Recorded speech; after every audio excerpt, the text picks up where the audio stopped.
A for once likable couple goes for a romantic camping trip to a beautiful remote beach somewhere in Australia. It is quiet, it's off the beaten track, and it's empty. What makes for the perfect romantic getaway is also the perfect location to kidnap people, do evil things to them, and then bury the evidence and wait for your next victims to come along. Yep, that's right, our two characters end up in a truly horrific incident involving more than just one murderous maniac and more victims than just them.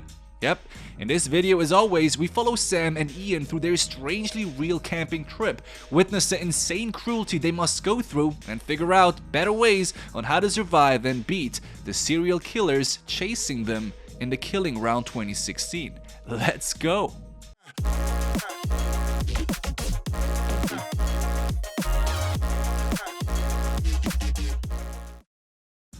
Our couple is currently on their way and plan to arrive in a few hours. To buy some groceries, they make a halt at the highway shop where Ian asks a random guy for directions and general info about the surrounding. That's all good and stuff, but Ian, why would you ask for directions when you have a map in your hands? That doesn't make sense, or does it? He might have just wanted to make some new friends. If that's the case, then he has just picked one of the worst persons in 10,000 that you don't want to talk to. You see, the average human walks past 36 serial killers in a lifetime. The stranger tells Ian that instead of going to the place where they want to go to, there is a more beautiful, more serene place just a 20-minute hike away from there. Our character appreciates this, but is low-key suspicious. He just wanted some direction, and now a stranger tries to convince him to go somewhere else. I can understand that suspicion, but on the other hand, it is not unheard of to give advice to people who ask for advice. However, as we will soon learn, the stranger had its own motive as to why he tried to lure our characters away from their planned destination. So, our couple opts for the new recommendation and finally arrives.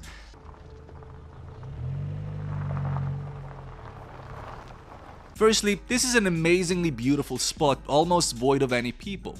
In fact, there is just one other car, and probably belonging to that, an already built up camp. But there are no people in sight, at least we can't see any. Our couple takes note of that, but doesn't think much of it, right? They set up their tent, enjoy the nature, have some conversations, and just have a good time. Of course, their mobile phones have no connection either, but that's something they had anticipated, yet even though anticipated, they did not come up with a solution for that, like carrying an emergency beacon or something like that, which, as we know after close to 70 videos about surviving dumb stuff, is a pretty handy thing to have. Now, as the night creeps in and the clock almost turns midnight, they realize that the people who belong to the camp next by still have not returned. Now, that's a pretty significant realization. You see, clearly those people have not driven off, otherwise their car wouldn't be there.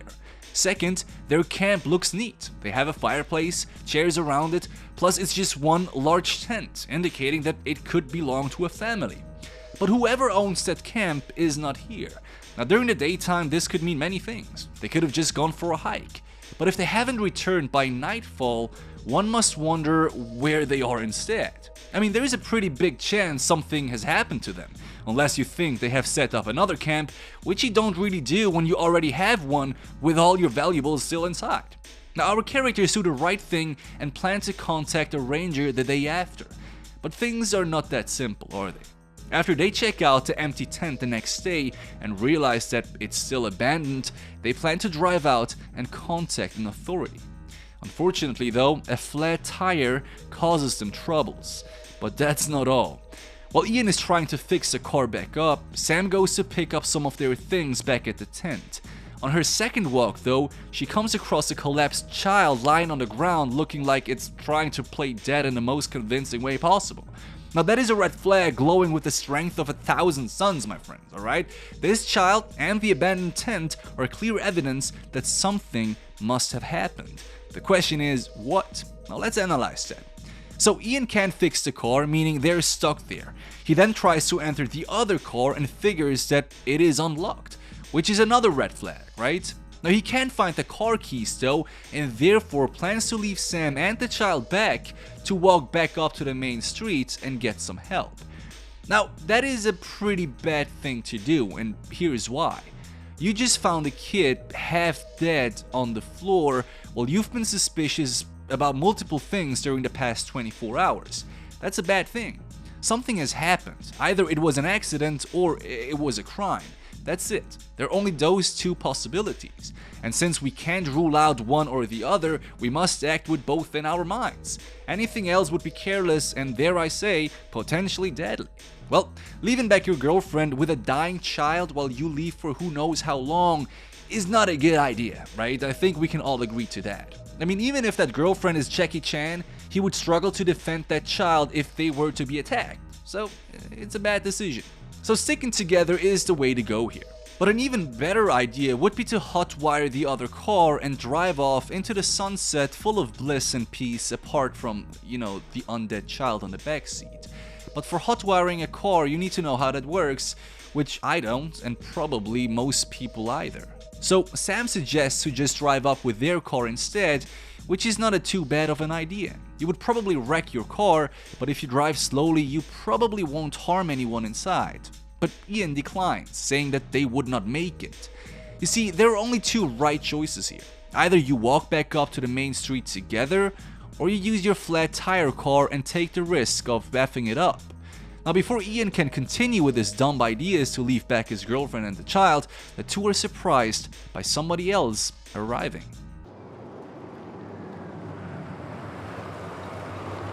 This either makes things better or makes things worse. Now, I'll leave you to guess what it will be. I remember the dude our character asked for directions at the beginning of this movie, and remember when I said that that guy was the 1 in 10,000 you don't want to approach? Well, welcome to the second person in 10,000 that you don't want to deal with. May I represent you, the hobo Chuck. Yeah, man, this dude already looks like a crackhead, no offense. Let me spare you the details and show you what happens next. So, are you a ranger? Nah, I'm a hunter. Now, instead of convincing the guy to drive them back up, Chuck convinces them instead to go and look for the child's family. Something could have happened to them, he says. Well, no shit, Sherlock, but this child right here needs help right now. His family has disappeared for over 24 hours, so the best thing to do is to notify the police and bring the kid into a hospital. Now, I can't believe that Ian takes the bait. He literally takes the second chance he was offered and leaves back his girlfriend a second time. To go looking for a bunch of strangers with a stranger that looks like Chuck, who holds a rifle in his hands while having zero mobile connection and being in the middle of nowhere is not the smartest idea. That's how people die, man. Hurry back. Please. Anyway, let's have a look of what happens next. The duo hikes up the trail until they find this.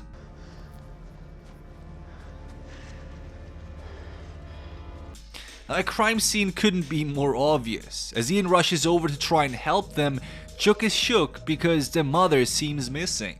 He acts as if this was a problem. They follow the trail of blood until they find her, but before Ian can provide any first aid, Chuck places a bullet in her head. Well, it's at this moment Ian realizes that all of this was a deadly mistake. But things get even worse. At the same time, Sam is surprised by another sort of hobo-looking dude that asks her funny questions. She tries hiding in her car, but he, an affiliate to Chuck, breaks the window and tries snatching her now as well. But Sam isn't a normal girl. She is ferocious and amazing.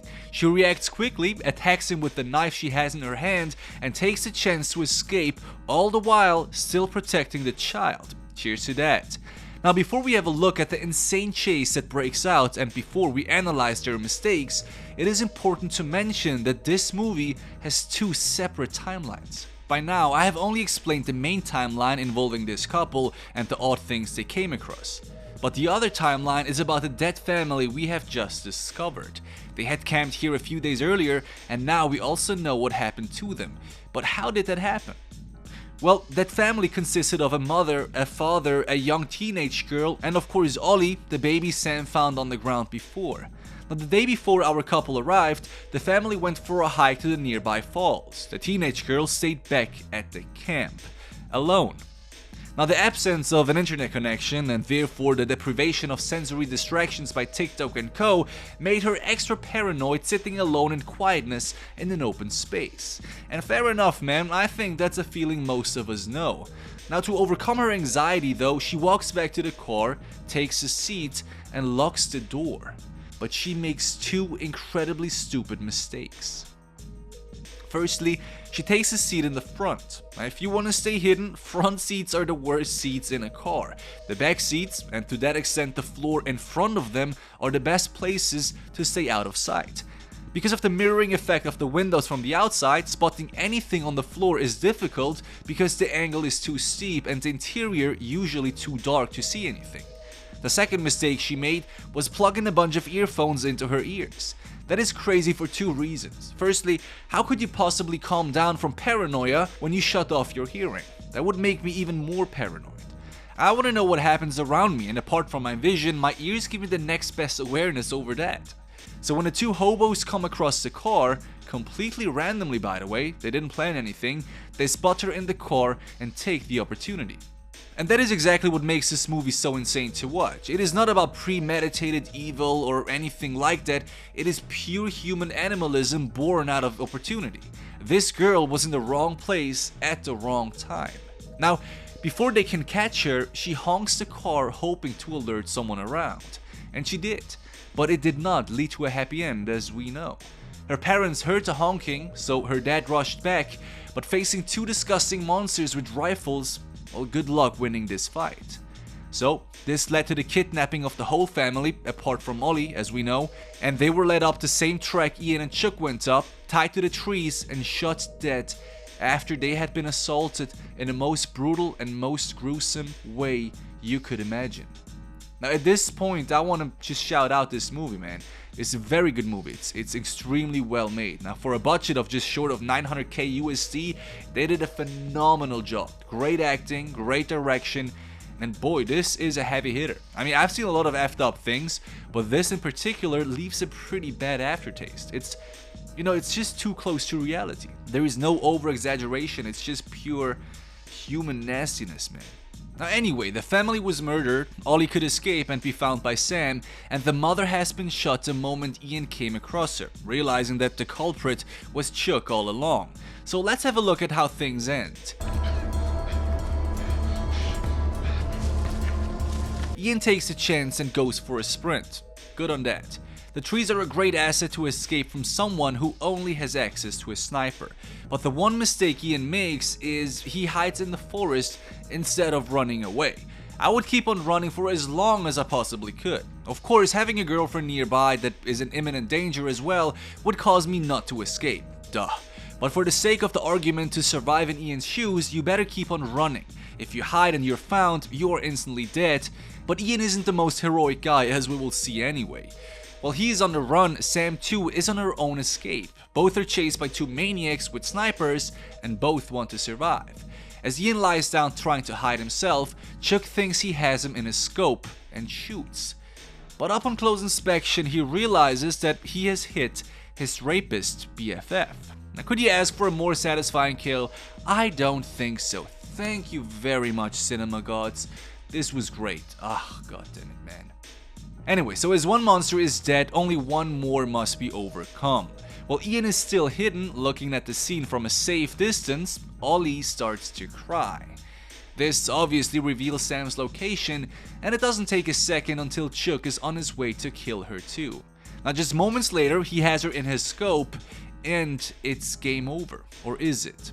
Now he assaults her, throws the baby down like a WWE wrestler his opponent, while Ian witnesses the whole action from his safe space. You see, that's the kind of dude who needs trigger warnings. Now Chuck kidnaps Sam, ties her to a tree, and we cut back to Ian, who has the chance of a lifetime.